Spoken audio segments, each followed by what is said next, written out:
దావీదు కుమారుడును యెరూషలేములో రాజునయ్యుండిన ప్రసంగి పలికిన మాటలు. వ్యర్థము వ్యర్థమని ప్రసంగి చెప్పుచున్నాడు. వ్యర్థము వ్యర్థము, సమస్తము వ్యర్థమే. సూర్యుని క్రింద నరులు పడుచుండు పాటు అంతటి వలన వారికి కలుగుచున్న లాభమేమి? తరము వెంబడి తరము గతించిపోవుచున్నది, భూమి ఒకటే ఎల్లప్పుడూ నిలుచున్నది. సూర్యుడుదయించును, సూర్యుడు అస్తమించును, తానుదయించు స్థలము మరలా చేరుటకు త్వరపడును. గాలి దక్షిణమునకు పోయి ఉత్తరమునకు తిరుగును, ఇట్లు మరలా మరలా తిరుగుచు తన సంచార మార్గమున తిరిగి వచ్చును. నదులన్నీయు సముద్రములో పడును, అయితే సముద్రము నిండుటలేదు. నదులు ఎక్కడ నుండి పారివచ్చునో అక్కడికే అవి ఎప్పుడునూ మరలిపోవును. ఎడతెరిపి లేకుండా సమస్తము జరుగుచున్నది. మనుష్యులు దాని వివరింపజాలరు. చూచుట చేత కన్ను తృప్తి పొందకున్నది, వినుట చేత చెవికి తృప్తి కలుగుటలేదు. మునుపు ఉండినదే ఇక ఉండబోవున్నది, మునుపు జరిగినదే ఇక జరగబోవున్నది. సూర్యుని క్రింద నూతనమైనదేదియూ లేదు.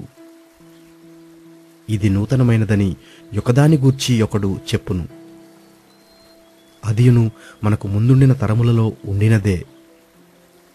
పూర్వులు జ్ఞాపకమునకు రారు, పుట్టబోవు వారి జ్ఞాపకము ఆ తరువాత నుండబోవు వారికి కలుగదు. ప్రసంగినైన నేను యెరూషలేమునందు ఇశ్రాయేలీయుల మీద రాజునయ్యుంటిని. ఆకాశము క్రింది జరుగునది అంతటిని జ్ఞానము చేత వివరించి గ్రహించుటకై నా మనస్సు నిలిపితిని. వారు దీనిచేత అభ్యాసము నొందవలెనని దేవుడు మానవులకు ఏర్పాటు చేసిన ప్రయాసము బహు కఠినమైనది. సూర్యుని క్రింద జరుగుచున్న క్రియలనన్నిటినీ నేను చూచితిని.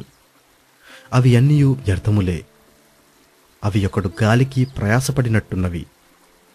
వంకరగానున్న దానిని చక్కపరచ శక్యము కాదు, లోపము గలది లెక్కకి రాదు. యెరూషలేమునందు నాకు ముందున్న వారందరికంటెను నేను చాలా ఎక్కువగా జ్ఞానము సంపాదించితిననియు, జ్ఞానమును విద్యను నేను పూర్ణముగా అభ్యసించితిననియు నా మనస్సులో నేను అనుకొంటిని.